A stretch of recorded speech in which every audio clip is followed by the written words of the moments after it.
সুপ্রভাত বন্ধুরা, আজ হলো 27 মে বুধবার। আজকের সকালের বরাক উপত্যকার শ্রীভূমি, করিমগঞ্জ, শিলচর, হাইলাকান্দি সহ আসামের বিশেষ বিশেষ খবরগুলি হলো: মুসলিম মহিলাদের সুরক্ষায় বড় পদক্ষেপে মুখ্যমন্ত্রী হিমন্ত বিশ্ব শর্মার। যারা গরু কুরবানি না দেওয়ার সিদ্ধান্ত নিয়েছেন তাদেরকে ধন্যবাদ জানালেন মুখ্যমন্ত্রী হিমন্ত। যারা এখনো সিদ্ধান্ত নেননি তাদের গরু কুরবানি না দেওয়ার আহ্বান। সরকারি চাকুরি নিয়ে বড় ঘোষণা। অসমের 2 লক্ষ যুবক যুবতীকে সরকারি চাকুরি দেওয়ার প্রতিশ্রুতি।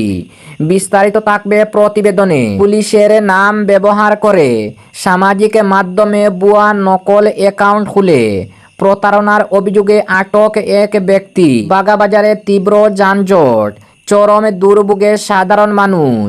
উচ্ছেদের অভিযানের পক্ষে গ্রাম সভায় সমর্থন। মাদকমুক্ত সমাজ গঠনে মাঠে মহিলারা। পাতারকান্দি থানায় অভিযোগ দায়ের।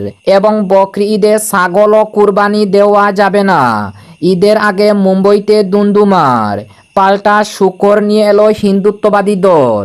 তাহলে বিস্তারিত খবরে যাওয়ার আগে অবশ্যই ভিডিওটিতে একটি লাইক দিয়ে চ্যানেলটি সাবস্ক্রাইব করে পাশের বেল আইকনটি বাজিয়ে রাখবেন এবং ফেসবুক পেজে দেখে থাকলে পেজটি ফলো করে ভিডিওটি শেয়ার করবেন যাতে সঠিক খবরগুলি সবার কাছে পৌঁছাতে পারি। এবার শুনুন আজকের খবরের বিস্তারিত। প্রথম খবর, মুসলিম মহিলাদের সুরক্ষায় বড় পদক্ষেপে মুখ্যমন্ত্রী হিমন্ত বিশ্ব শর্মার। যারা গরু কুরবানি না দেওয়ার সিদ্ধান্ত নিয়েছেন তাদেরকে ধন্যবাদ জানালেন অসমের মুখ্যমন্ত্রী হিমন্ত বিশ্ব শর্মা। যারা এখনো সিদ্ধান্ত নেননি তাদেরও গরু কুরবানি না দেওয়ার আহ্বান। সরকারি চাকুরি নিয়ে বড় ঘোষণা মুখ্যমন্ত্রীর। অসমে 2 লক্ষ যুবক যুবতীকে সরকারি চাকরি দেওয়ার প্রতিশ্রুতি।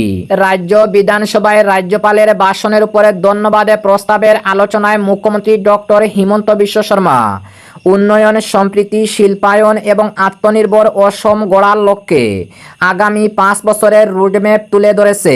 পাশাপাশি তিনি বিধানসভার মেঝেতে একাধিক গুরুত্বপূর্ণ বিষয়ে মন্তব্য করেছেন। গতকাল মঙ্গলবার ষোড়শ অসম বিধানসভার 4র্থ দিনের অধিবেশনে রাজ্যপালের ভাষণের উপরে ধন্যবাদের প্রস্তাবের আলোচনায় মুখ্যমন্ত্রী হিমন্ত বিশ্ব শর্মা ঘোষণা করেন, আগামী 5 বছরে অসমের উন্নয়ন, সম্প্রীতি ও আত্মনির্ভর অর্থনীতি গঠনের লক্ষ্যে সরকার দৃঢ়তার কাজ করে যাবে। আলোচনায় অংশগ্রহণকারী সকলে বিধায়ককে ধন্যবাদ জানিয়ে এবং নবনির্বাচিত সদস্যদের অভিনন্দন জানিয়ে মুখ্যমন্ত্রী বলেন, জনসাধারণের কল্যাণেই সরকার প্রতিটি দিন উৎসর্গ করা হবে। বিধানসভায় মুখ্যমন্ত্রী বলেন, সদ্য সমাপ্ত রাজ্য বিধানসভা নির্বাচনের ফলাফল এনডিএর জন্য অত্যন্ত আশাব্যঞ্জক ছিল। অসমের 126টি আসনের মধ্যে 102টি আসনে লাভকে ঐতিহাসিক সাফল্য বলে উল্লেখ করে মুখ্যমন্ত্রী জানান, বিজেপি একাই 81.92 লক্ষ ভোট পেয়েছে। অন্যদিকে জোট শরিক ওগপে 14 লক্ষ এবং বিপিএ পেয়েছে 8 লক্ষ ভোট। 3টি দল মিলিয়ে প্রায় 1 কোটি ভোট লাভ করেছে। মুখ্যমন্ত্রীর বক্তব্য, এই জয়ে সমাজের সব সম্প্রদায়ের সমর্থন মিলেছে। তফসিলি জাতির জন্য সংরক্ষিত সব আসন, 4 জনগোষ্ঠী আদর্শিতে প্রায় সব কেন্দ্র এবং অধিকাংশই জনজাতি সংরক্ষিত আসন এনডিএর দখলে এসেছে। অসমে প্রথমবারের মতো 85% ভোটদানকে গণতন্ত্রের জন্য ঐতিহাসিক সংকেত বলে মন্তব্য করেন তিনি। কুরবানি প্রসঙ্গে বিধানসভায় গুরুত্বপূর্ণ মন্তব্য করেছেন অসমের মুখ্যমন্ত্রী হিমন্ত বিশ্ব শর্মা। কুরবানিকে কেন্দ্র করে সম্প্রীতির বার্তাও দিয়েছেন তিনি। বিধানসভার মেঝে থেকেই ঈদের সময় গরু কুরবানি না দিতে ফের আহ্বান জানান তিনি। অসমের মুখ্যমন্ত্রী হিমন্ত বিশ্ব শর্মা বলেন, গরু কুরবানি দেওয়ার কথা কোনো ধর্মীয় গ্রন্থে লেখা নেই।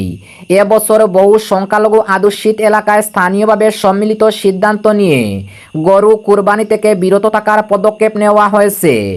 যারা গরু কুরবানি না দেওয়ার সিদ্ধান্ত নিয়েছেন তাদের সবাইকে আমি ধন্যবাদ জানাই। হিন্দুদের ধর্মীয় অনুভূতিকে সম্মান জানানোর জন্য তাদেরকে আমার পক্ষ থেকে ধন্যবাদ।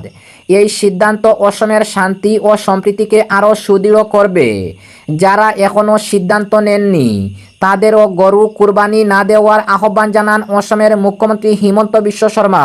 অপরদিকে অভিন্ন দেওয়ানি বিধি ইউসিসি সম্পর্কে মুখ্যমন্ত্রী একাধিক গুরুত্বপূর্ণ মন্তব্য করেছেন। তিনি বলেন, সরকার ইউসিসি বিল এনেছে। নির্বাচনের আগে কংগ্রেসকে বলেছিলাম যদি আমাদের আটকাতে পারে তাহলে আটকাক। নির্বাচনে জয়ী হলে প্রথম অধিবেশনেই আমরা ইউসিসি আনব। জয়ের পর প্রদত্ত প্রতিশ্রুতি অনুযায়ী ইউসিসি বিল বিধানসভায় পেশ করা হয়েছে। উত্তরাখণ্ড ও গুজরাটের পর আসামে হবে ইউসিসি কার্যকর করা তৃতীয় রাজ্য। তিনি বলেন, এই আসনে সংখ্যালঘু সমাজের মহিলা পুরুষদের সামাজিক সুরক্ষা প্রদান করবে। সংখ্যালঘু সমাজে কম ভোট পাওয়ার দরুনে তাদের জন্য কাজ করা হয় না, এমন বার্তা দিতে না চেয়ে বিধানসভার প্রথম দিনেই সংখ্যালঘু মহিলাদের সুরক্ষা দিতে সক্ষম ইউসিসি বিল উত্থাপন করা হয়েছে বললেন অসমের মুখ্যমন্ত্রী হিমন্ত বিশ্ব শর্মা। স্বনির্ভর গোষ্ঠী চিকিৎসা শিক্ষা ক্ষেত্রে গুরুত্ব আরোপ করে মুখ্যমন্ত্রী বলেন, আগামী 5 বছরে স্বনির্ভর গোষ্ঠীগুলির উন্নয়ন এবং যুব সমাজকে আত্মনির্ভর করে তোলার ক্ষেত্রে বিশেষ গুরুত্ব দেওয়া হবে। রাজ্যের প্রতিটি জেলায় চিকিৎসা শিক্ষার পরিকাঠামো শক্তিশালী করার লক্ষ্যে নতুন মেডিকেল কলেজ নির্মাণের কাজ অব্যাহত রয়েছে এবং বর্তমানে 11টি নতুন মেডিকেল কলেজের কাজ চলেছে মুখ্যমন্ত্রী ঘোষণা করেন। রাজ্যের প্রত্যেক জেলায় মেডিকেল কলেজ গড়ার রেকর্ড তৈরির লক্ষ্য রয়েছে। প্রত্যেক জেলায় 3টি প্রতিষ্ঠান গড়ার লক্ষ্য আমাদের। এগুলি যথাক্রমে বিশ্ববিদ্যালয়, মেডিকেল কলেজ এবং ইঞ্জিনিয়ারিং কলেজ। তিনি আরও বলেন, আত্মসহায়ক গোষ্ঠীর বিদ্যমান 40 লক্ষ মহিলা আমাদের শক্তি। আগামী 5 বছরে আত্মসহায়ক গোষ্ঠীর মহিলাদের উন্নয়ন আরও ত্বরান্বিত করা হবে। অসমের 40 লক্ষ মহিলা আত্মনির্ভর হলে রাজ্যের জিডিপি বৃদ্ধিও দ্রুত হবে। অসমের চা শিল্প প্রসঙ্গে মুখ্যমন্ত্রী বলেন, চা শ্রমিকদের দৈনিক মজুরি 450 টাকায় উন্নতি করার লক্ষ্য নির্ধারণ করা হয়েছে। একই সঙ্গে অসমের চা যাতে বিশ্ববাজারে আরও প্রতিযোগিতামূলক হয়ে উঠতে পারে তার জন্য উদ্যোগও নেওয়া হবে। মুখ্যমন্ত্রী হিমন্ত বিশ্ব শর্মা আরও বলেন, অসম রাজ্যে প্রতি বছরে বহু মানুষ দরিদ্র সীমার তালিকা থেকে বেরিয়ে আসছেন। মুখ্যমন্ত্রী বলেন, দরিদ্র মানুষের সংখ্যা নাটকীয়ভাবে কমেছে। রাজ্যে একটি শক্তিশালী মধ্যবিত্ত শ্রেণীর সৃষ্টি হয়েছে। বিপিএলভুক্ত মানুষের সংখ্যা 40% থেকে কমে 17% নেমে এসেছে। স্বাধীনতার পর থেকে অসমে মাতৃমৃত্যুর হার ছিল সর্বাধিক। গত কয়েক বছরে এই হার শূন্যে এসেছে বলে উল্লেখ করেন মুখ্যমন্ত্রী হিমন্ত বিশ্ব শর্মা। অসমের নবনির্বাচিত নতুন বিধায়কদের উদ্দেশ্যে মুখ্যমন্ত্রী বলেন, রাজনীতির সবচেয়ে বড় শত্রু হলো অহংকার। সাধারণ মানুষ অহংকারী নেতা এবং মানুষের সঙ্গে সংযোগ বজায় রাখতে সক্ষম নেতার পার্থক্য খুব ভালোভাবেই বুঝে। বিধায়কদের ব্যক্তিগত সহকারী বা ওএসডির আচরণ রাজনৈতিক ক্ষতির কারণ হতে পারে, এই বলে সতর্ক করে তিনি সকলকে সজাগ থাকার আহ্বান জানান। হিমন্ত বিশ্ব শর্মা আরও বলেন, আসন কারো জন্য স্থায়ী নয়। জনগণ যেমন জয়ী করতে পারেন তেমন পরাজিত করতে পারেন। জনগণ অহংকারী বিধায়ক আর সাধারণ মানুষের সঙ্গে বিদ্যমান বিধায়কের পার্থক্য বুঝতে পারেন। জীবনের সবচেয়ে বড় শত্রু হলো অহংকার। নতুন বিধায়কদের এ থেকে শিক্ষা নেওয়া উচিত। আমার মধ্যেও যদি অহংকার আসে আপনারা আমাকে দেখিয়ে দেবেন। জনপ্রিয় সঙ্গীত শিল্পী জুবিন গর্গকে নিয়ে রাজনীতি করার সমালোচনা করে মুখ্যমন্ত্রী বলেন, অসমের জাতীয় জীবনের বিশিষ্ট ব্যক্তিত্বদের রাজনৈতিক স্বার্থে ব্যবহার করা উচিত নয়। অতীতে যারা জুবিন গর্গের সমালোচনা করেছিলেন তারাই পরে তাকে রাজনৈতিক আলোচনার কেন্দ্রে নিয়ে আসার চেষ্টা করেছে বলে খুদে ব্যক্ত করেন তিনি। শিল্পী ও সাংস্কৃতিক ব্যক্তিদের দলীয় রাজনীতির ঊর্ধ্বে রাখা উচিত বলে জানান মুখ্যমন্ত্রী হিমন্ত বিশ্ব শর্মা। কংগ্রেসকে টুকে মুখ্যমন্ত্রী বলেন, যারা জুবিন গর্গকে নিয়ে রাজনীতি করেছে তারা এক সময় তাকে সমালোচনা করেছিল, কিন্তু আমি সব সময় জুবিন গর্গের পাশে ছিলাম। কিছু মানুষ জুবিনকে মাঠে নামিয়ে রাজনৈতিক লড়াই নিজেদের দিকে টানার চেষ্টা করেছিল। নিজেদের এলাকায় একবারও জুবিন গর্গকে অনুষ্ঠানের জন্য আমন্ত্রণ জানায়নি তারা। তাদের মুখে মায়াবিনী নয় দয়াবিনী বেরিয়েছিল। এমনকি নির্বাচনী ইস্তাহারেও জুবিন গর্গকে টেনে আনা হয়েছিল। অসমের জাতীয় জীবনের মহৎ ব্যক্তিত্বদের নিয়ে রাজনীতি করা উচিত নয়। দেশ ও রাজ্যের অর্থনৈতিক পরিস্থিতি এবং মূল্যবৃদ্ধিতে উদ্বেগ প্রকাশ করে মুখ্যমন্ত্রী হিমন্ত বিশ্ব শর্মা বলেন, পশ্চিম এশিয়ার সংঘাত অব্যাহত থাকলে গোটা দেশের সামনে নতুন চ্যালেঞ্জ তৈরি হতে পারে। পেট্রোল ডিজেলের মূল্যবৃদ্ধি বর্তমান পরিস্থিতির সাময়িক প্রভাব বলে উল্লেখ করে তিনি বলেন, যুদ্ধ শেষ হলে মূল্য পরিস্থিতি আবারও স্বাভাবিক হতে পারে। মূল্যবৃদ্ধি থেকে সাধারণ মানুষকে স্বস্তি দিতে সরকার নতুন পদক্ষেপ গ্রহণ করবে এবং ব্যবসায়ীরা যাতে অতিরিক্ত দাম নিতে না পারে সে বিষয়ে ব্যবস্থা নেওয়া হবে বলে আশ্বাস দেন তিনি। অন্যদিকে সরকারি চাকুরি নিয়ে বিধানসভায় তাৎপর্যপূর্ণ মন্তব্য করেছেন অসমের মুখ্যমন্ত্রী।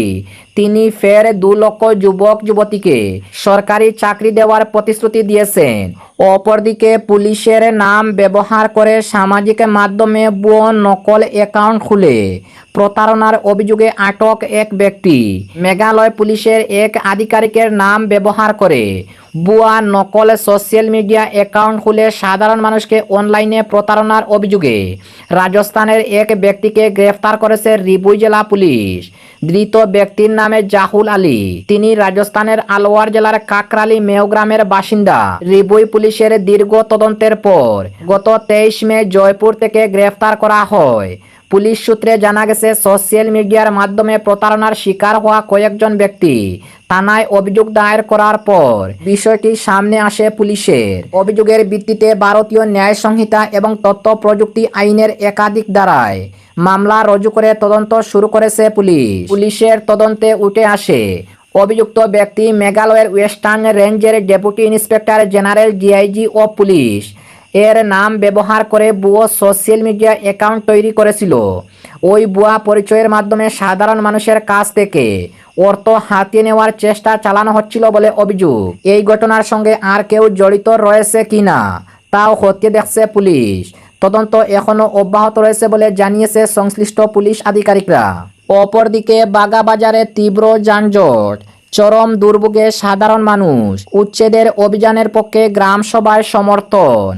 দলাই বিধানসভার অন্তর্গত বাগাবাজার এলাকায় দীর্ঘদিনের যানজটের সমস্যা নিরসনে এবার সক্রিয় পদক্ষেপ নিতে শুরু করেছে প্রশাসন।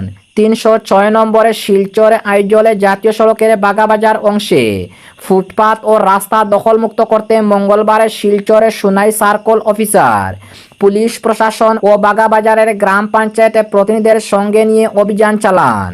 অভিযানের সময় রাস্তার ওপর অবৈধভাবে বিস্তৃত দোকান ও স্থায়ী স্টল দ্রুত সরিয়ে নেওয়ার নির্দেশ দেওয়া হয় ব্যবসায়ীদের। স্থানীয়দের অভিযোগ, মাত্র 500 মিটারের দীর্ঘ বাজার অংশটি প্রতিদিন সকাল থেকে রাত পর্যন্ত ভয়াবহ যানজটের কেন্দ্রবিন্দুতে পরিণত হয়।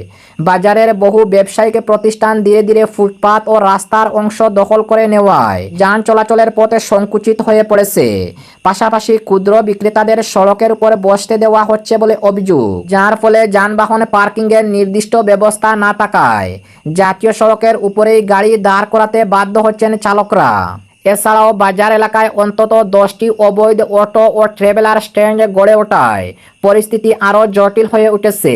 দোকানে মালামাল ওঠানামার সময় পণ্যবাহী যানবাহনের দীর্ঘক্ষণে রাস্তার ওপরে দাঁড়িয়ে থাকায় যানজটে ভয়াবহ আকার ধারণ করেছে, যার ফলে দূরপাল্লার যাত্রী, স্কুল কলেজের ছাত্রছাত্রী, অফিস যাত্রী এমনকি অ্যাম্বুলেন্স সেবাও মারাত্মক সমস্যার মুখে পড়েছে। উল্লেখ্য, প্রায় 1 বছর আগে প্রশাসনের পক্ষ থেকে উচ্ছেদ অভিযানে চালানো হলেও কিছুদিনের মধ্যে বাজার আবার আগের অবস্থানে ফিরে যায়। অপরদিকে মাদকমুক্ত সমাজ গঠনে মাঠে মহিলারা।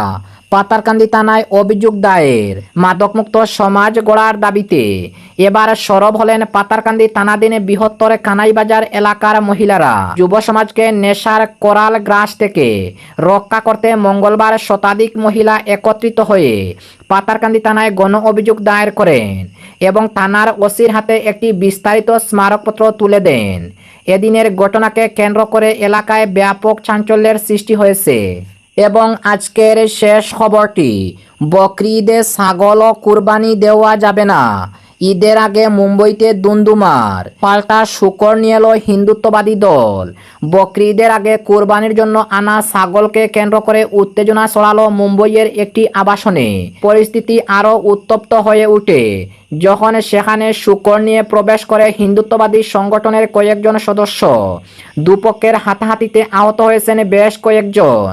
পরিস্থিতি সামাল দিতে বল প্রয়োগ করে পুলিশ। বিতর্কের সূত্রপাত সোমবার বকরি ঈদের আগে থানের একটি আবাসনে কুরবানির জন্য একদল ছাগল এনেছিল সেখানকার বসবাসকারী মুসলিম সম্প্রদায়ের কয়েকজন মানুষ।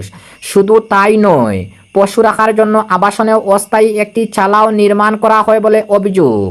এরপরই আপত্তি তুলেন বাসিন্দাদের একাংশ। খবর পেয়ে ঘটনাস্থলে উপস্থিত হন স্থানীয় হিন্দুত্ববাদী সংগঠনের কয়েকজন নেতা। আবাসনের ভিতর চালা নির্মাণ নিয়ে তারা ক্ষোভ প্রকাশ করেন। এরপর পুরসভার তরফে সেটি ভেঙে দেওয়া হয়, কিন্তু অভিযোগে পরে সেটি পুনর্নির্মাণ করা হয়। এর জেরে সোমবার রাত থেকে দুপক্ষের মধ্যে নতুন করে সংঘাতে শুরু হয়। হর্ষ সিং নামে এক যুবককে ধারালো অস্ত্র দিয়ে আঘাত করা হয় বলে অভিযোগ। এই ঘটনার পর মঙ্গলবার সকাল থেকেই আবাসনের বাইরে জড়ো হন হিন্দুত্ববাদী সংগঠনের নেতারা। অভিযোগ, তারা হনুমান চালিসা পাঠ করেন এবং স্লোগান দেন। এর কিছুক্ষণের মধ্যেই পরিস্থিতি উত্তপ্ত হয়ে ওঠে। অভিযোগ উঠেছে তাদের মধ্যে কয়েকজন এক যুবককে বেধড়কে মারধর করেন। অন্যদিকে হামলাকারীদের দাবি, ওই যুবকই সোমবার রাতে হর্ষকে আক্রমণ করেন। এখানেই শেষ নয়, ছাগল কুরবানির প্রতিবাদে হিন্দুত্ববাদী নেতারা সেখানে একটি শূকর নিয়ে আসেন। এরপরই দুমদুমার পরিস্থিতির তৈরি হয়। পুলিশ ওই শূকরটিকে সরানোর চেষ্টা করলে বিক্ষোভকারীদের সঙ্গে খণ্ডযুদ্ধ বেঁধে যায়। দীর্ঘক্ষণ পর পরিস্থিতি স্বাভাবিক হয়, তবে গোটা এলাকা কড়া নিরাপত্তার চাদরে মোড়া রয়েছে। ঘটনাটিকে কেন্দ্র করে শুরু হয়ে গিয়েছে রাজনৈতিক তোড়জোড়।